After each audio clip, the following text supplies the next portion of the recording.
Hi, Julie. Okay, great. Well, welcome everybody.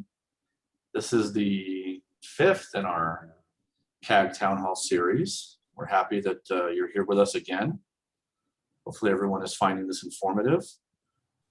As we go along, if you have a question that you don't want to risk forgetting, go ahead and drop it in the chat. Otherwise, as you know, we'll get to a robust question and answer session here after the presentation, which today I drew the short straw, so it'll be me. The melodic bass tones of Andrew, and away we go. So for anyone who's new, slight recap. As you know, we do these every Monday at 5. We're doing these to inform the community about the truth about what's going on regarding the health study. You'll hear from us, what we're concerned about, who's doing what are our roadblocks or challenges, who's getting in the way of what we think should be done and what you are telling us that the study should look like, and what actions you can take. And I want to be very clear again. We have a site with a wealth of information about what we're doing. It's alisohealthstudycag.org. And you can always email all of us at members@alisohealthstudycag.org. We are here to answer your questions, to pass along any information you provide, and to be a resource. So please don't ever hesitate to use us.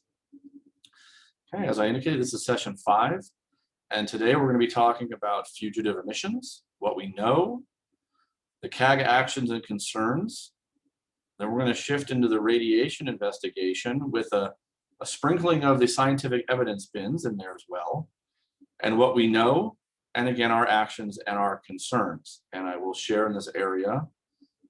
This is one of the topics we find very alarming and very important. So I hope everyone's awake today. Slight review as we do every week. You'll notice the arrows. These are items the CAG has demanded, I'll use that word, demanded action on. These are items that have been pushed by us, the CAG. You'll see the fugitive emissions are going on 16 months now. The evidence bins, 8 months. The radiation investigation, a ridiculous 7 months. And we'll talk more about that later. You've seen this graph before. It just gets worse as we go along. It should make you quite angry because it does to us.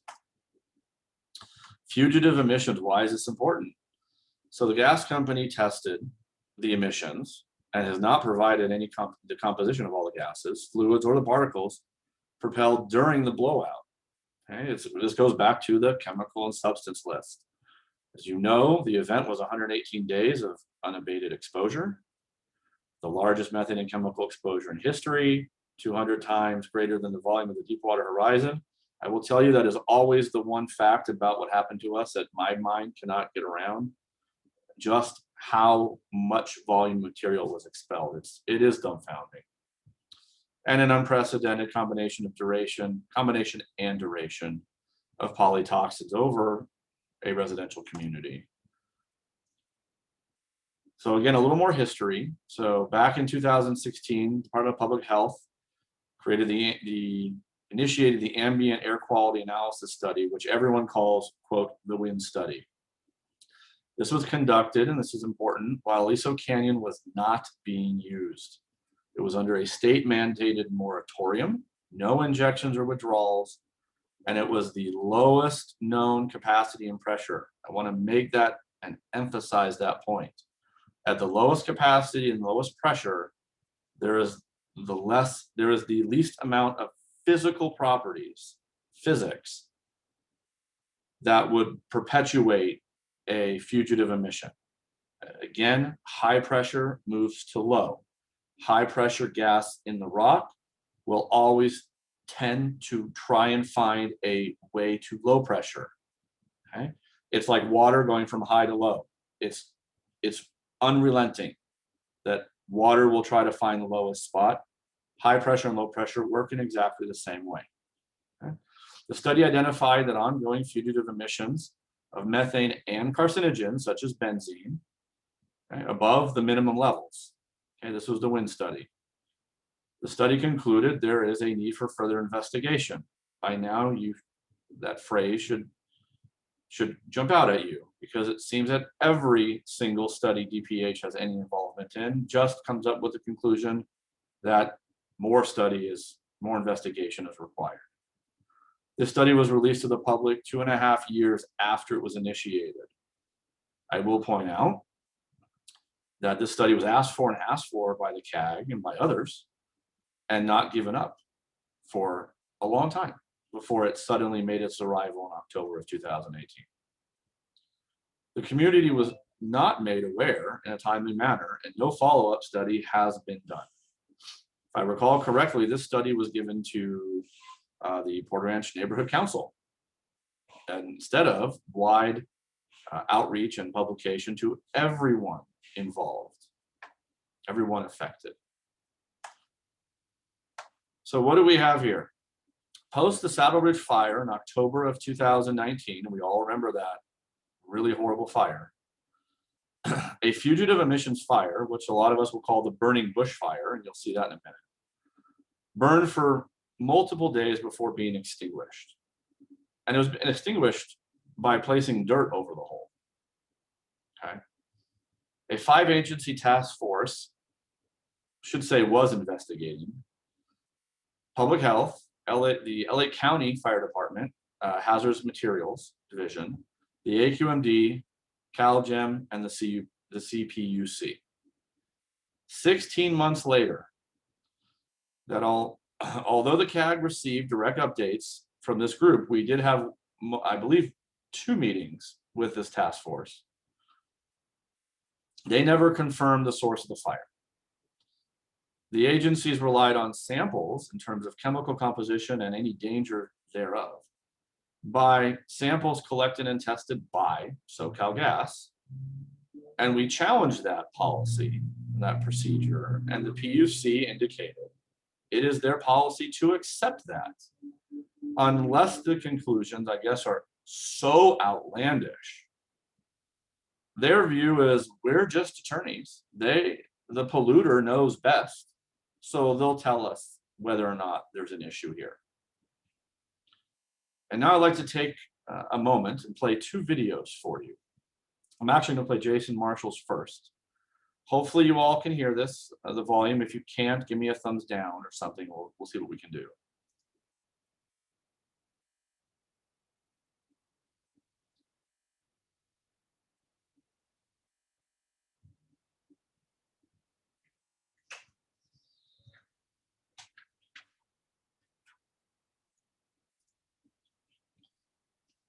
The audio will start here in just a moment.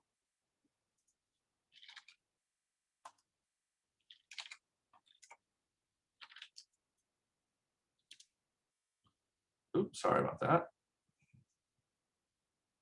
With regard to this question about the off-gassing from around the SS25 well, it was our expectation after the well had been leaking for 3+ months and blowing a rather significant volume of gas into the atmosphere from a depth of about 500 feet, if memory serves, that surrounding soil around the well, where the hole was in the outside of the well, is saturated with natural gas, that all of the gas didn't go into the atmosphere, that some of it was entrained into the soil.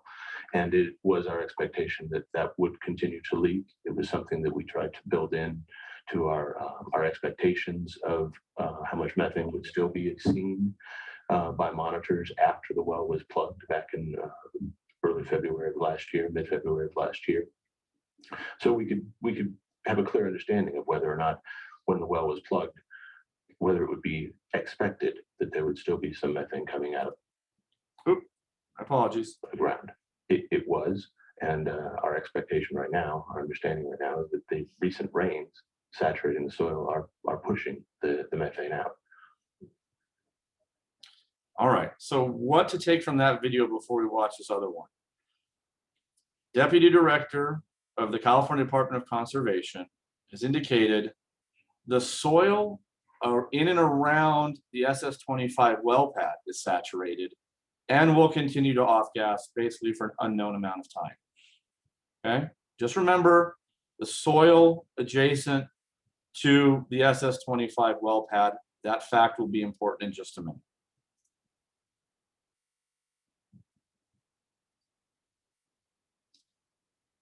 And many residents here in Porter Ranch very concerned about how the Saddle Ridge fire impacted here the Aliso Viejo Canyon natural gas storage facility. Now, the company is adamant there has been no impacts to the facility or any indication of a damage or leak, but Air 7 HD, as you said, did see fire appearing to burn from inside the hill. Take a look at this video shot by Air 7 HD. Flames appear to shoot from inside a cliff face at Aliso Viejo Canyon. So I want you guys to notice, and I'll start the video again. Property owned by SoCal Gas. There's no vegetation by that hole. It is a hole. I know it's a little small. We'll post the slide. You can go back after the meeting and you can go right to the YouTube video and play this.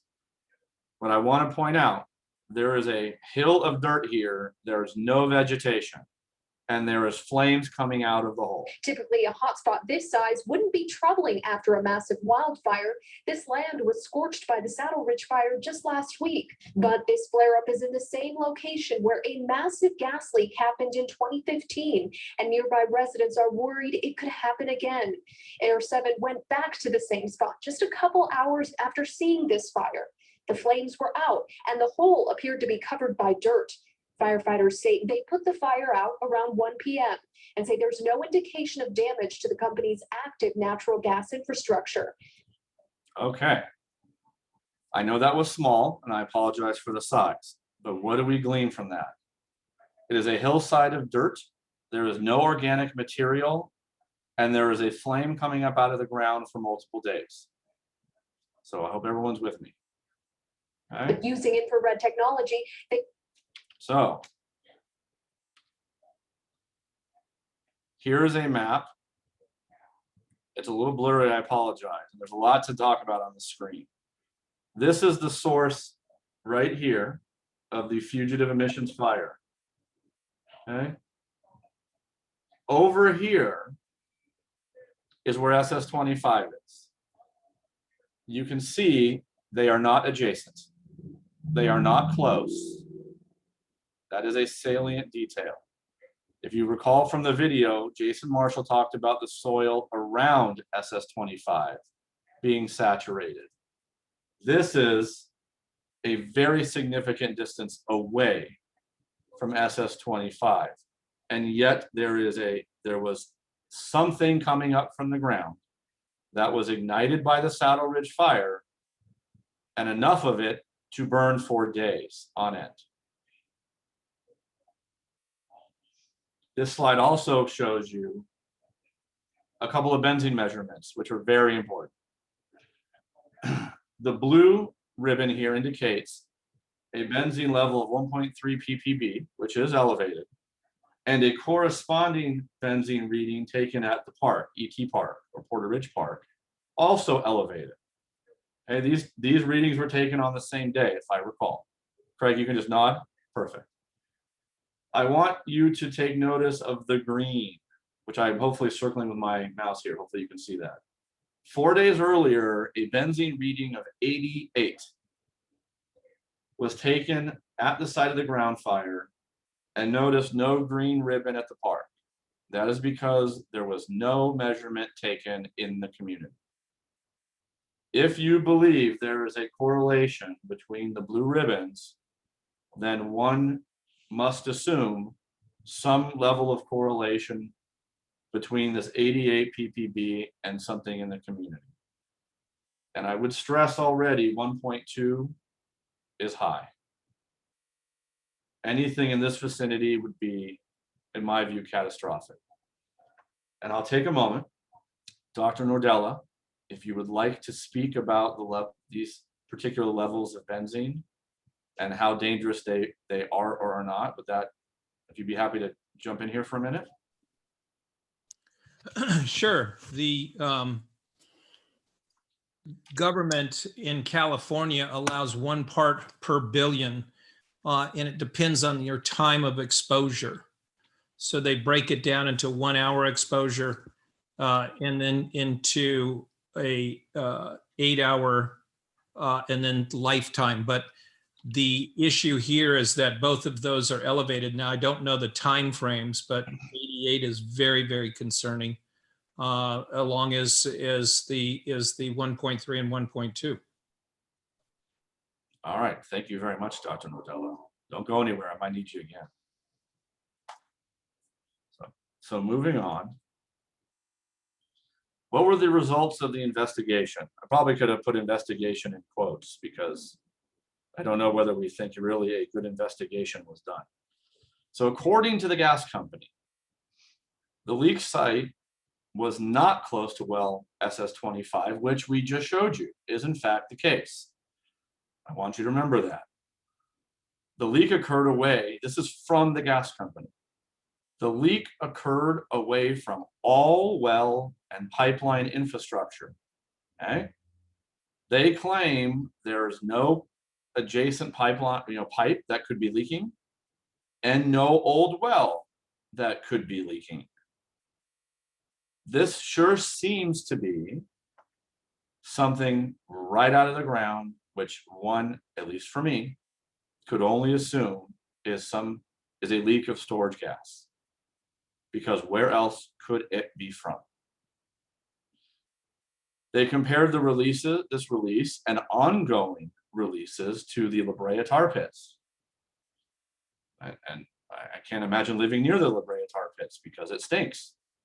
And where it stinks, must means there's chemicals. The investigation concluded with no mitigation or prevention measures. Again, I want to point out that. No mitigation or prevention measures.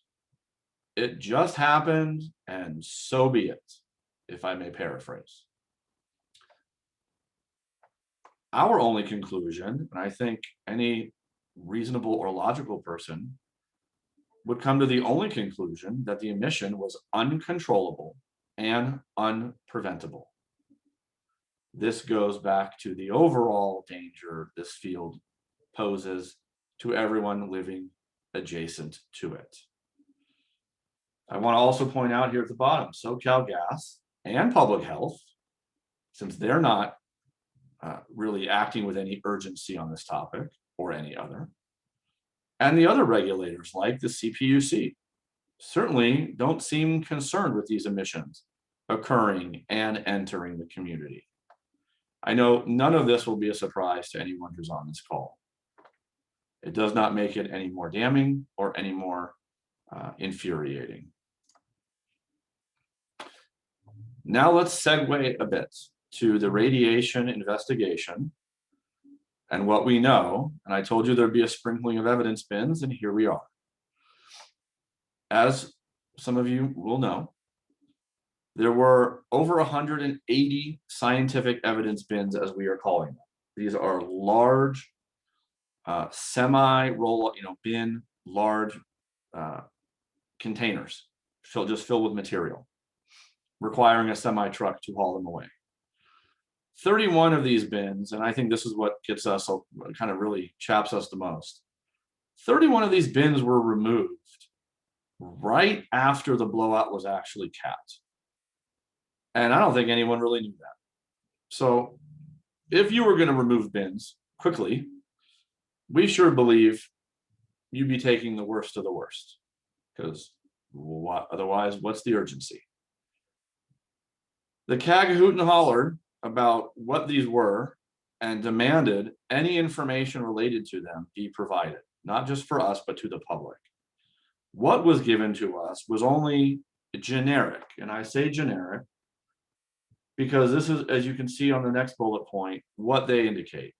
It just gives the name of the SoCalGas is where they came from, what it is, a bin of some material, and that it's VOC contaminated material. No testing of this material was done. And no testing was required. That's another political fact I want to share. The AQMD does not require for a polluter to know specifically what's in it and at how much before they are allowed to drive it through a community, down to a freeway, and off to its incineration point. I think that is a travesty and something that only does more harm, in this case, to our community, but to any community where these kinds of material are transported. Because as you know, a bin of dirt traveling at 75 miles an hour, I don't care if there's that little tarp on top of it, that material, there's material coming off, which means whatever it is being inhaled by somebody. And that's doing damage to them. The AQMD regulates transmissions of the hazardous materials. Okay, they do want that material to be disposed of. But again, there's no testing. And the AQMD states there's no testing. And the Department of Health just points to the AQMD as the one having jurisdiction. It's back to the finger pointing game. This to me, and to the CAG, is more of the don't look, don't find. And that goes much more broadly than just with Aliso. That is the policy, the AQMD policy. Just imagine how many bins of hazardous material move through this city and this county every day. It's astonishing. Andrew, do you mind if I add a point? Go ahead. So it's true that the AQMD doesn't have details of what was in these bins, but in order to apply for the permit, SoCal Gas had to test and identify what was in those bins. So if DPH really wanted to protect our health, they would subpoena the gas company or their vendor that collected this material in these bins and applied for the disposal permit and ask them, what did they find? And we have asked multiple times for this, and DPH ignores that request and keeps pointing back to AQMD has given us what they have. They don't have this detail. SoCal Gas and their vendor does have this, but yet they won't go after it. Very, very frustrating. Yeah. A point I will emphasize on the next slide as well. So the CAG demanded, as we indicated, the CAG demanded the testing and the securing of this material, because once this was brought to our attention, there was very little time between that date and when the gas company was being told to have these bins removed and disposed of. So the CAG jumped into action. We sent a letter off to Catherine Barger's office, to Public Health, demanding these bins not go anywhere and that this material be preserved, not just for the Scientific Oversight Committee, even though this could fill in a piece of the puzzle of the missing chemical list, but that this material be available to whomever comes and does the research for the actual health study. This work, this efforts by the CAG also very sadly prompted the discovery of this last bullet point, the discovery of polonium-210, which is part of the uranium-238 decay chain. We'll talk more about this, I think, as we go down, but again, the CAG finds the discovery of polonium a very significant discovery. So as Craig indicated, DPH could have subpoenaed all the information on the contents, and they chose not to. They chose not to before the CAG asked, they chose not to after the CAG asked, and they chose not to after the CAG, I would say, demanded. They just refused. They did, however, at our urging, work with Leighton Laboratories, these are the same people that did the wind study, to develop and execute we'll call it a sampling plan. That is the name of any type of plan where they're going to go do a sample and do some type of laboratory testing. They sampled only 6% of the bins under the guise that they did not have enough time. They had to rush so quickly out there and to get this plan developed that they can only do 6%. That was all, I believe, all of the collection, the physical collection materials that they had. The sampling did include radiation measurements. Okay, we only can presume that was with a Geiger counter. DPH came back and commented at our February CAG meeting just over a month ago that the radiation levels were low. That is very deceptive, and I'll get back to that in a minute. What they also indicated, and this was news to us, that DPH actually has a radiation management team. I never knew that before now, and I suspect no one on this call did either. And that this team was preparing a report based on the readings they took. And that that report would be made public. Okay. Please look at the sub-bullet point. This is another one of those very telling deflections by public health.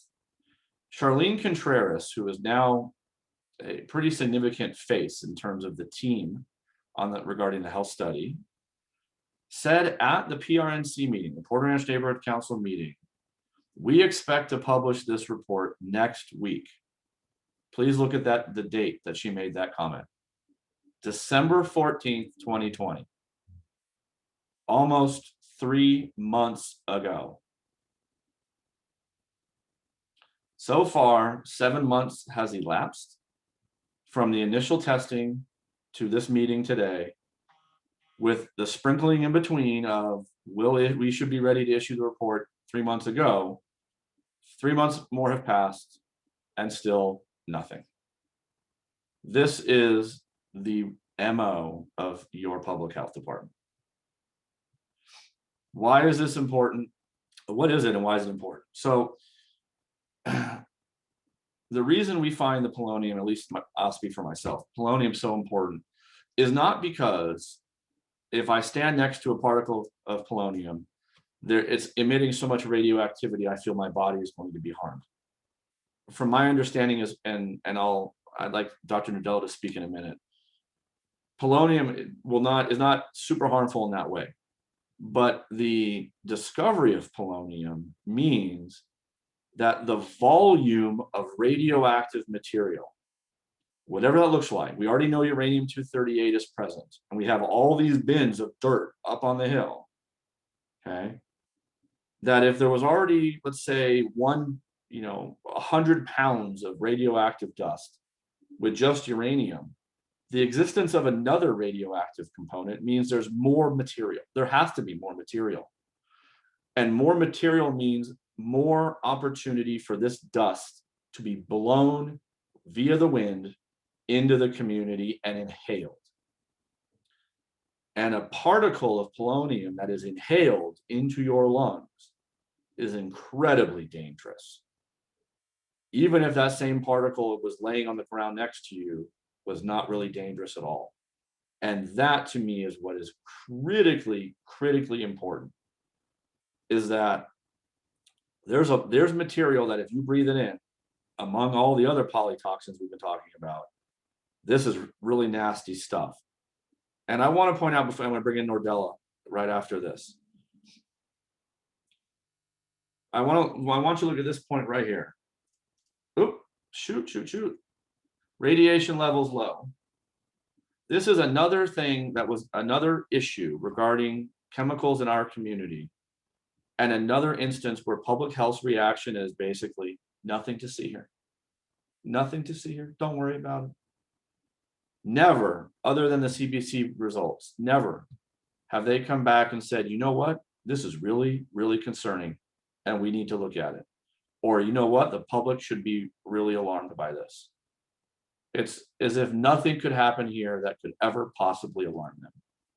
So Dr. Nordella, if I could ask you to come in here now and just extrapolate a little bit on the polonium and how material like this, when inhaled, could really be damaging to the human body. Yeah, well, radiation poisoning, it's energy. It's a very high energy, and it causes tissue destruction, mutation of your DNA, cancer causing. We've all seen the movies of which there has been obviously in real life people that have been poisoned with this. Alpha radiation is fairly low energy taken externally. Internally, though, it is translocated from an inhalation or breathing it in, crosses the alveoli, gets into the blood. The blood then transports it to other organ systems, a lot like the COVID virus, and then damages tissue. and it's very, very, very toxic.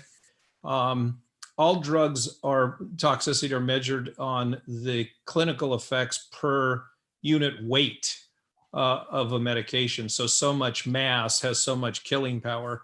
And this is one of the highest chemicals that can actually cause tissue damage. But let me go back also and tell you, the time I sat on the SOC, and this is, I certainly don't want to vote for myself, but the issue is you need representation of community representation on this meeting, because of the individuals that were on that when this was first brought up by Katie Butler, I had voiced up and said, this is quite concerning to me.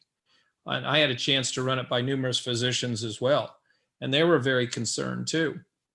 So nothing was going to happen with this until it was pushed upon them. And then finally, the one quote unquote academic said, well, why don't we, and I had asked him, why don't we run a Geiger counter on the things? And by the way, then I asked Katie Butler if a radiation evaluation was done during the blowout, and none was done.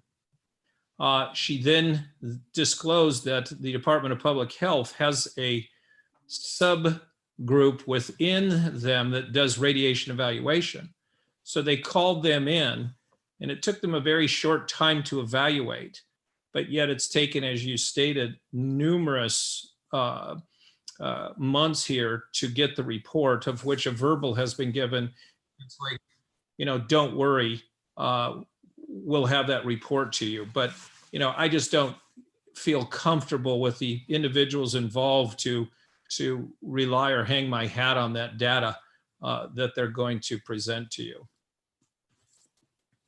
Great, thank you, Dr. Nordella. And I certainly agree with the last sentiment. All right, so what is the conclusion of all this?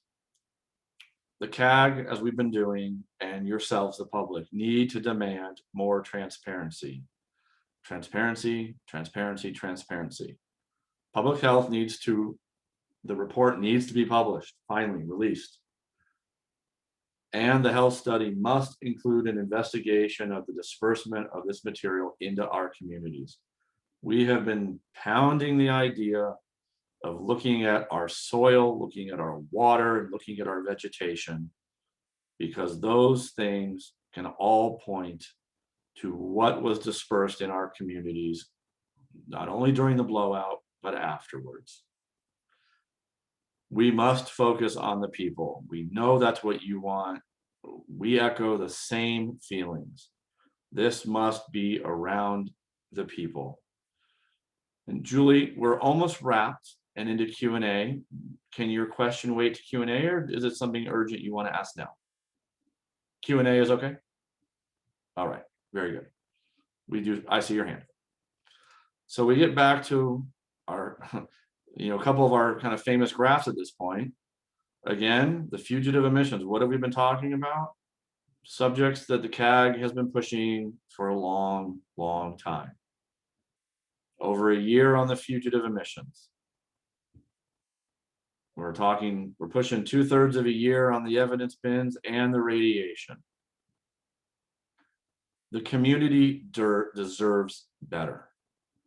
It deserves an entity, a regulator who can actually do what it says it's going to do. Put out a report when it says it's going to put out a report. I won't go back to the slide, but I will remind you that Charlene Contreras told the Porter Ranch Neighborhood Council in December that the report would be out in December. That didn't happen. One of our other wonderful slides that you guys have seen, and we are undertaking a CAG vote. Hopefully by next week, we'll have it up here for the confidence as of March of 2021. But we just reinforce all of these failures are why we cannot support a study and support the path that the study is on. Unless public health has a major change of course. We just don't see how what they're doing is not only going to be what the community wants, but it's what the science is driving that the community must have. So now what can you do? There are a number of participants in this meeting today. What can you do? You can email this list of people. They are basically, excuse me, the Aliso Canyon Disaster Health Research Study team. The group, I bet Maureen's taking a selfie. She's taking a picture right now on the screen, I can see it. These are the folks behind your health study from top to bottom. The head of the ship is on top, that's Dr. Ferrer. Down to your junior staffers, Christina Vikulik and Christina Vega. You should let them know how you feel. You should let them know at every point you feel like it. I don't care what time and how often you email them. They work for you, the public. And they keep saying they want public input. They want public input. They want to control that through surveys, but you should make your voice heard. You should have your friends have their voices heard, your family, everyone you know. And please, if you reach out to them, CC us at members@alisohealthstudycag.org. So we know you've reached out and we can try and hold them accountable on your behalf. And with that, let's move into Q&A. Okay, I see Julie's hand is up. We've got about 20 minutes. We'll go longer if you want us to go longer, as you know. But let's open the floor. So Julie, why don't you unmute, lower your hand, and fire away. Okay, can you hear me now? Yes, ma'am. Okay. A couple of thoughts. First of all, isn't there going to be a meeting tomorrow night with the AQMD about Aliso Canyon? I saw the notice on Porter Ranch Neighborhood Council, 6 o'clock tomorrow night. There is a meeting tomorrow. It is not regarding the health study. It is regarding the future air monitoring and symptom monitoring as part of the consent decree. They are running a community meeting to do what? Get community feedback. It's like what these guys, it's the only thing they know what to do is get feedback. And then anecdotally, I would say, then ignore it. I would demand, if it was me, I would demand that this process not go through their regular bureaucratic process, because it will take many months. And it's already been 2 years since the consent decree. And I think almost as long, Patty can shake her head, yes or no, almost as long since they've actually had the money. This should have been done a long time ago. And that fact, I think, should be conveyed tomorrow. Yeah, they should have, SoCal Gas was supposed to send the money in March of 2019. So there you go. We're just about 2 years that the state would have this money. And here we are seemingly still at the beginning of the path to getting something done. Can you, as a CAG member, or any of you or many of you, be asking those questions tomorrow night? We can, yes. You have a lot of information, and so therefore it would, I think, be a very good idea if many of you were on, or some of you were on. All right. The other point I wanted to make, when you were talking about the La Brea tar pits and methane from that, do you all remember when there was a massive fire? It was right around Fairfax and 3rd Street and near Ross for Lesbos. I used to go there 1,000 years ago. Methane leaked from around Fairfax and Wilshire. Are any of you grow up in the city of LA, or are you all Valley people? I lived for a while near there, and it was grew up in right that area, in the Los Angeles area. So there was a massive fire that took out some of the stores in the area, and I'm assuming the methane leaked from the La Brea tar pits. I don't think it was pipes. It was different areas where methane was coming up. Do you remember that? Yeah, apparently from underground, it Yeah. came up, and that was the place where it came up the Ross store. But Well, I'm a Valleyite, so unless it happened in the movie Volcano, it's not. But it happened maybe, I don't even know, 5 years ago, 8 years oh, ago, it's more than that 10 because years ago. Close to 10 years ago, exactly. And it affected the whole area. Yeah. Yes. Yeah, okay. But So, I think it's something. If anyone has any links to any news stories related to it, yeah. please send them.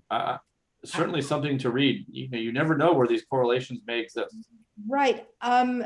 Okay, but I mean, you'll be able to find Google it.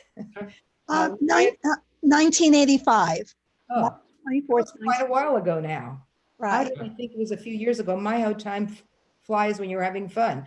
All right, well, look it up because it's very significant that methane, well, first of all, methane was coming up in different areas of the surrounding areas around the La Brea tar pits. Sure. This was several blocks away and it erupted and caught on fire. It was a big fire, okay? So I just wanted to call that out. Now, the polonium, I'm never sure if I'm pronouncing it correctly, was it discovered when they were doing the radiation investigation? When was it discovered?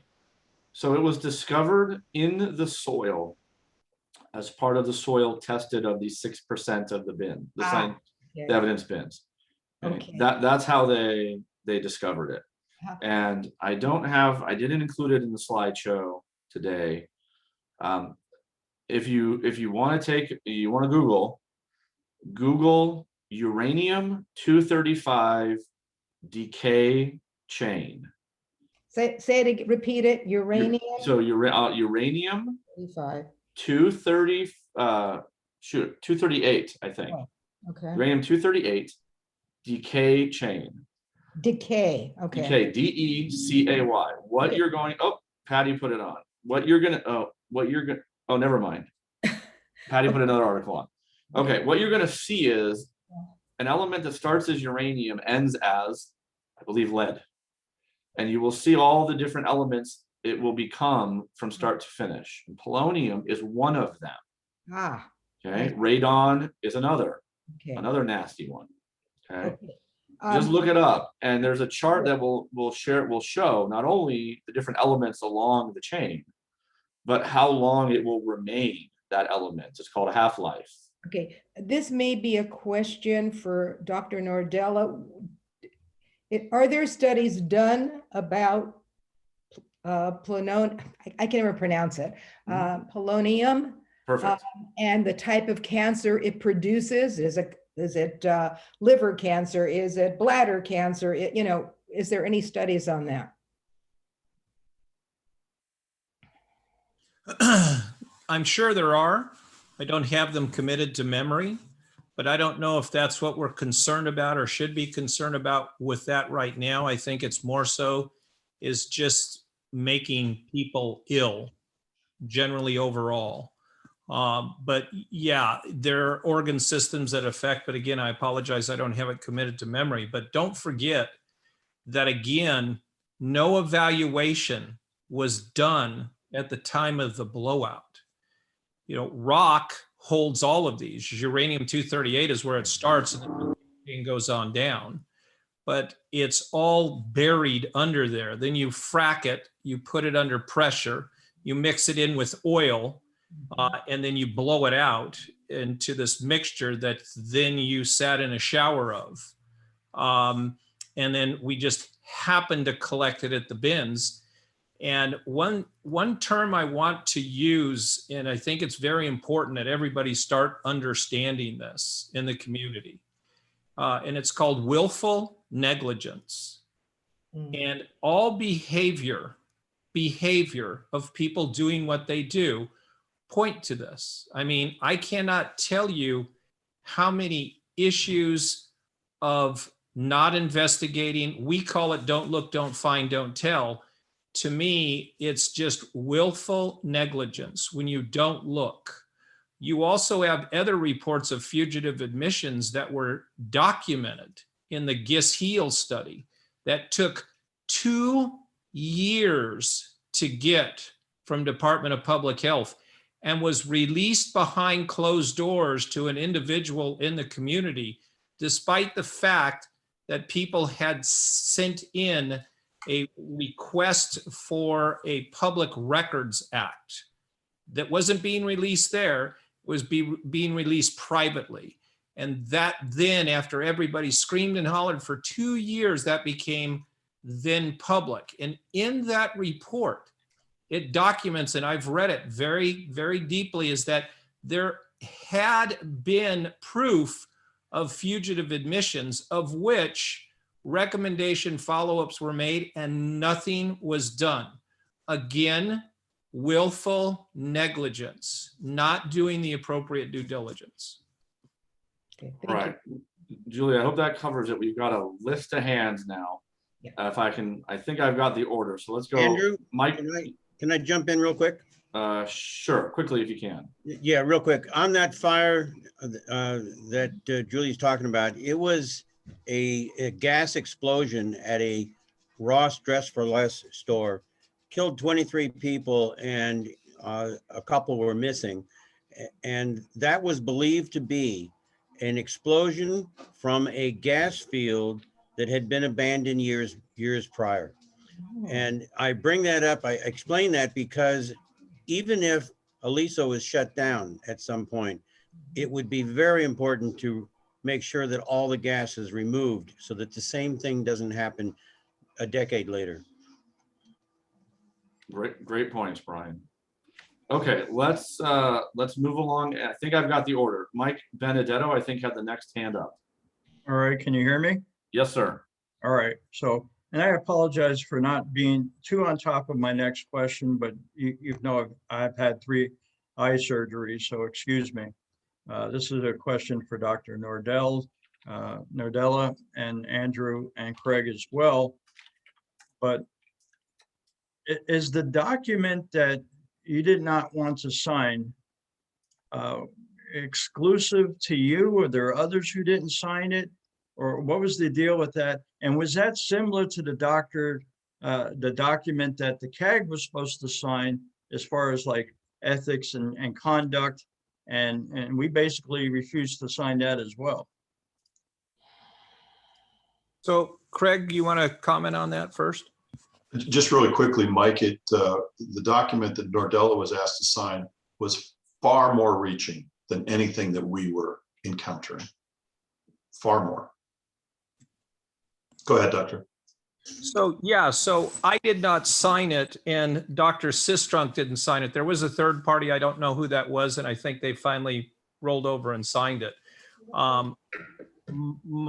My signing it was after even meeting with the attorneys and explaining to them that as a practicing clinician, seeing and examining patients, even in the community that are exposed, I said, I cannot sign this because it violates numerous issues that I have to absolutely live up to and have responsibilities legally with keeping my license. So I told him and identified it was an unlawful document. It violated HIPAA and they didn't care. And I think that's very important. They had no plan on doing that. About maybe within the hour after I spoke with their attorneys, it was online that this was the document that needed to be signed by all. Sistrunk did not sign it because he did not feel it was an ethical document and certainly wasn't standard within the industry. So the reasons were different on between myself and him. Thank you. I mean, it just seems ludicrous because, I mean, you are basically our community expert. You represent our communities more than anybody else, I believe.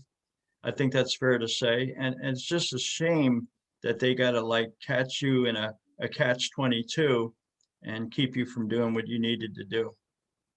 Well, I think the other thing that everybody needs to know is there was a Porter Ranch Neighborhood Council meeting which we talked about doing a town hall. I was invited to do a town hall by the board. It was shortly thereafter, and we talked about a document that was coming to the community that then the community would be able to input upon. And I had asked if I could give the town hall after that document became public. And shortly thereafter, all of a sudden, here we have a charter of which we've not had a charter for 9 to 10 months. We've been functioning without a charter. And then all of a sudden, it's not only is this charter is absolutely in place with all of the verbiage that the lawyers drafted, because they agreed and admitted that this was drafted by their attorneys, that it was a mandate that you needed to sign it to be on the CAG, excuse me, the SOC. And there was never a mandate expressed before, like nobody was told as a SOC member, you will have to sign this agreement to be a member of the SOC. That is correct. Well, it's typical health department practice to do things like that.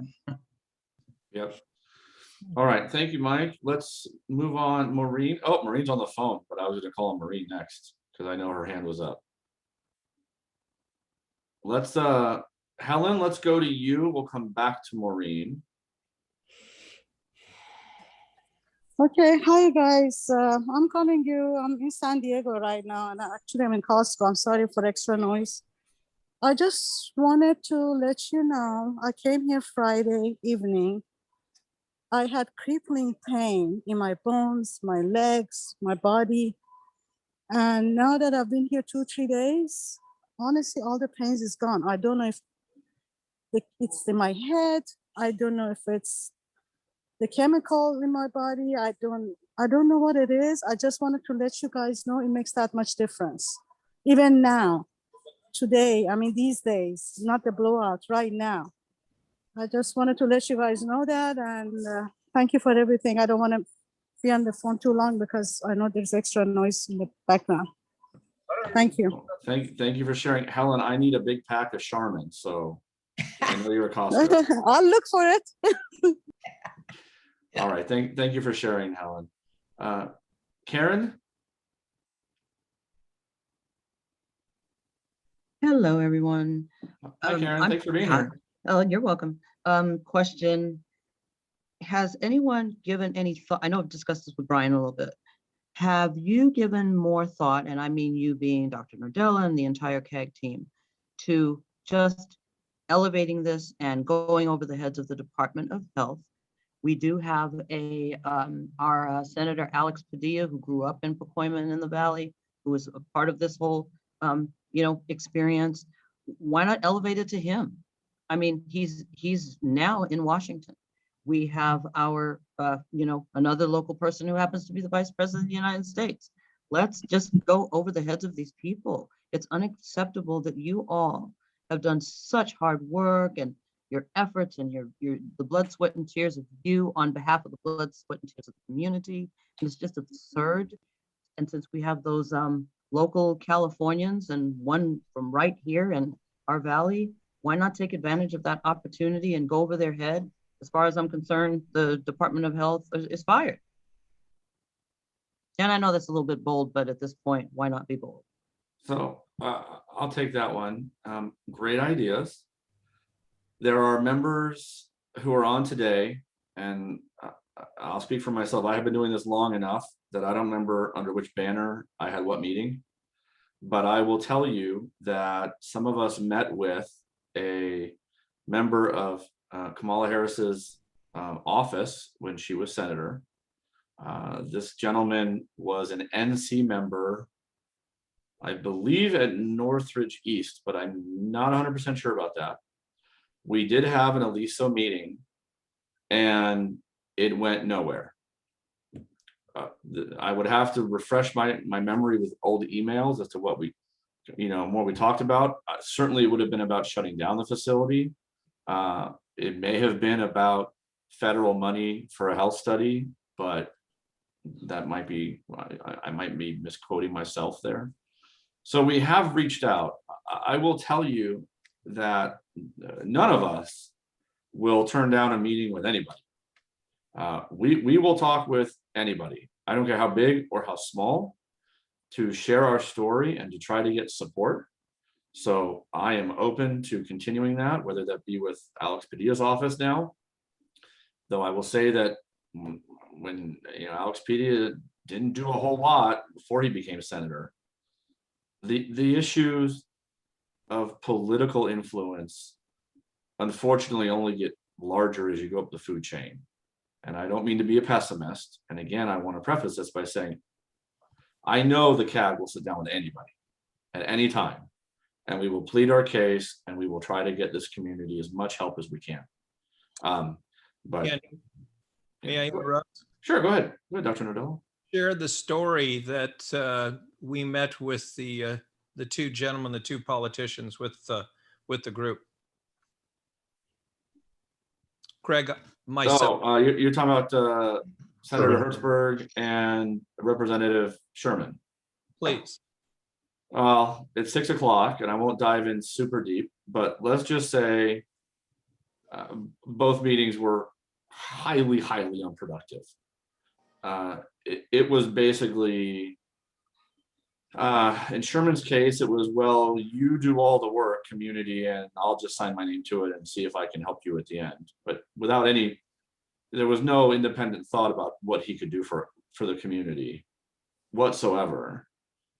And we've heard Sherman speak many times about Aliso and how he feels Aliso is too big to exist like it is now, but we really need a whole bunch of little Alisos. I mean, that has been the stance he's had now for many years. So he didn't do anything. Senator Hertzberg, if I remember this correctly, indicated he's been in Sacramento a long time. He knows how to get stuff done. And that was great. Absolutely nothing else has happened. There's been no effort on his part to get the chemical list, which I believe is what we were meeting to do, is to get him to take action in the legislature to get us a chemical list. With Hertzberg, I think the issue is that if we could give them something, then he could get something for us. You remember that? I do remember that. You have to make a deal. You always have to make a deal. And Andrew and Craig, can I chime in for a minute? Of course. We also met with, and some of you know this, or met with Supervisor Barger and also John Lee. Our meeting with John Lee, he restricted how many people from the CAG could be there. He did not want to meet with the entire CAG. We had to work that out.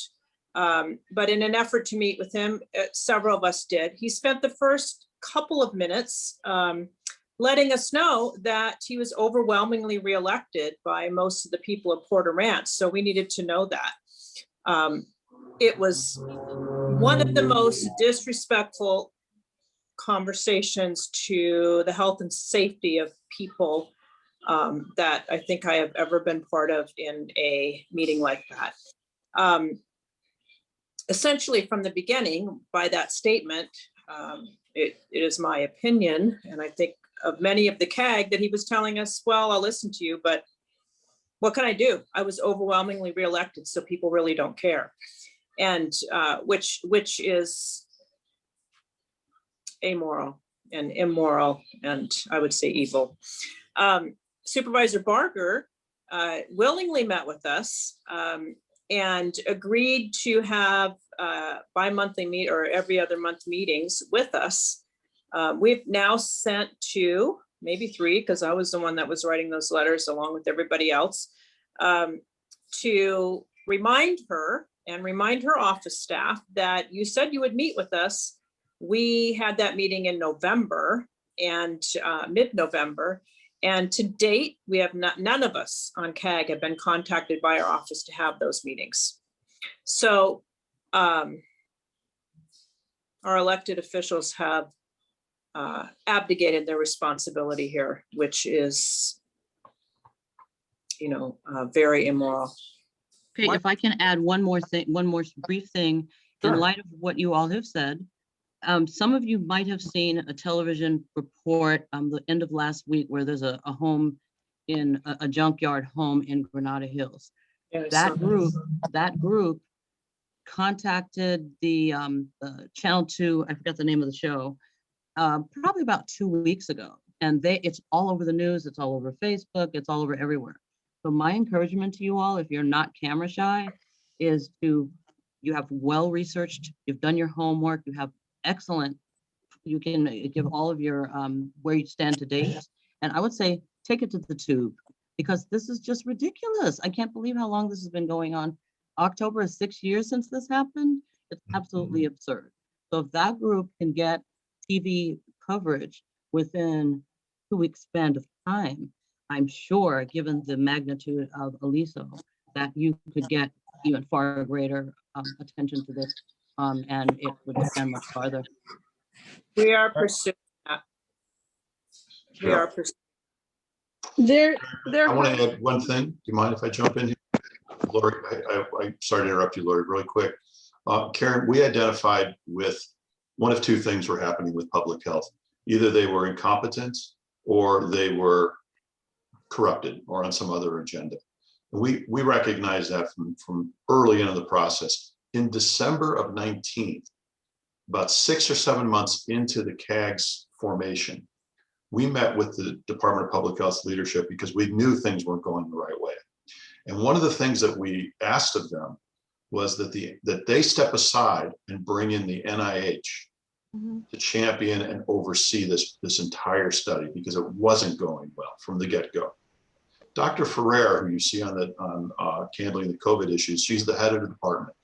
She agreed the NIH could come in and oversee this project with her department. I had a subsequent conversation with Dr. Paul Simon, who is, I think, the number 3 guy, maybe number 4 guy at Public Health, nearly a year later in November of 2020. And he and I got into a combative argument in one of the meetings. I called to apologize. He apologized to me. We were getting along great. And he confirmed in a verbal conversation with me, there is no trust in the community. I'm going to revisit the NIH idea that you guys proposed to us a year ago. Nothing has happened. Nothing. Really? If anything has happened, Karen, they have grabbed the throttle and pulled it back to less transparency and more control. They being public health. So whose pockets are being lined here? Everybody's. There is a lot of dirty money, oil and gas money in a lot of these politicians' pockets. At the expense of the lives of the members of the community. Yep. That's a tough question, Karen. I just need to tell you that in conjunction to what you had said, Senator Stern also seemed to be a very big advocate for the CAG, for the health study. And I know he got married and all, and his head is elsewhere, but I'm just really sorry that he has not followed through more so for us. By the way, if I People could get just married add, every day, so that's not. I could just add. Not me. When you were mentioning Brad Sherman and Alex Padilla, unless they've sold their homes, they had homes in the Porter Ranch area, in the very exclusive area, I think fairly close to where the explosion was. You would think that they would want to be more involved. Julie, I'll do you one better. John Lee lives north of Rinaldi, so you would think he would care more too. So I want to go back to Lori. Lori, I know you were trying to jump in here. One last thing. You know who else lives up there, up here, is Michael Moore, the police chief. Yeah. Yeah. Lori, you wanna jump in? Did we lose her? Lori, I think, left. I'm texting her after.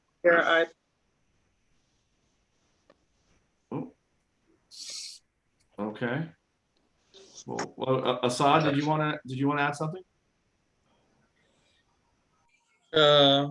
No, just I'm enjoying your comments. The money, well, the money feeds the politicians during the campaign. I mean, I don't want to get into that, but in the last campaign that I ran against John Lee, he was heavily, financed by Southern California Gas. Toll Brother gave him a brand new of one of the models, and the, the Vank had the event for them.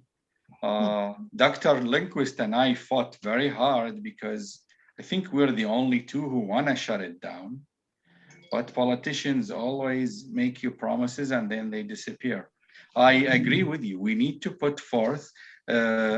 Congressman Mike Garcia is for the path of relocating it. He knows we are not ready to get, to live without the gas, but he is pushing hard and he's willing to meet with you. And I think Suzette, Assemblywoman Suzette missed the meeting on Thursday, but she is really want to organize with you to sit and understand, to bring her to level. She wants to help, but she doesn't know much of the issue.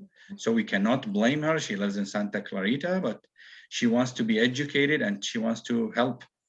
And, I feel genuinely she is going to add something in Sacramento. Well, we are, as indicated, we are, if nothing else, we are stubborn. And we will continue to meet with any elected official who wants to meet with us. We're pretty good. We are professional. I know some of us have a bit of a reputation. I don't know who that could be, but we'll meet with anybody. So I want to bring we're going to wrap up. I think we're about 10 after 6. I believe I'm now sharing my screen again. You guys can all see the last slide. Next week, there are 2 meetings, hopefully. We'll start with the bottom, the CAG meeting. We will meet at 5, just like we do every week. I do want to query you all. Is the 5 o'clock hour okay? Or would a later time on Monday work better for you? We get a quick set of responses. Is 5 okay? How about a thumbs up from everybody? Is 5 okay? Okay. Jane, stick your thumb up. There you go. Andrew, I just want to comment, if you want more people from communities to show up, 6 would be better. Yeah. Okay. Can everyone who's on now do a 6 o'clock? Yeah. Okay. Well, we will consider that. Not for next week, because as you can see from the slide, we are hoping there's somewhere else to be at 6:15. Mr. Al-Najjar, here's the pressure on you, sir. We are hoping that subsequent to our meeting, which will end promptly at 6 next week, that there will be a PRNC special meeting on 2 agenda items regarding the health study. The first is the PRNC taking a no confidence vote officially on the current path of the health study. Mr. Benedetto, we're coming your way next month, just as a heads up. And then the second is another letter that's been drafted by PRNC out of the Public Safety Committee, enumerating their support for and their partnership with the CAG. So hopefully it will be a short meeting, 2 quick health study items, but obviously it is very important that the community show up and voice their boisterous support for both of those items. And we're going to plan on them. So we're going to plan on a 6:15 meeting. It may not happen. Sadal can comment. They are attempting to calendar that now. Right. And if it doesn't, we'll let you know, at our meeting next week. So far, it's a green light. Okay. Yeah. Is there a meeting this Wednesday night, but the 15th is a special meeting? There is a meeting this Wednesday. There are no health study or Aliso related items on the agenda. Okay. I will say that's a big thumbs down. Yeah. Assad, I know you don't make the agenda. I don't make the agenda.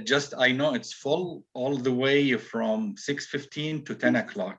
So there's we always on this, in this channel, in this group, we always advocate. There is always a need to share with the stakeholders about Aliso. But we're hoping that a week from today, 6:15, we'll have that special meeting. And I think, Andrew, you mentioned to me before about the Northridge West. They don't have an item on the agenda tomorrow night. And that is also correct. Andrew, I'm sorry. I'm looking at my calendar. Is the 15th a Monday? Yes, next Monday. I know, but that's your meeting plus So, the special? yes. meeting? Yeah, so we're gonna have our regular meeting at 5, Oh, okay, and then there. hopefully followed immediately by the PRNC special meeting at 6:15. Okay, so you're not gonna change the time for your meeting for next week, so it doesn't bump in. Correct, correct. If we move our meeting back, it'll be the week after. Okay, I got it, thank you. Okay? All right. And if you have any topics that you want us to discuss, please let us know. Mhm. Yeah, great question. Is there, And Maria, did I just see your hand pop up? Did you want to say something? Okay.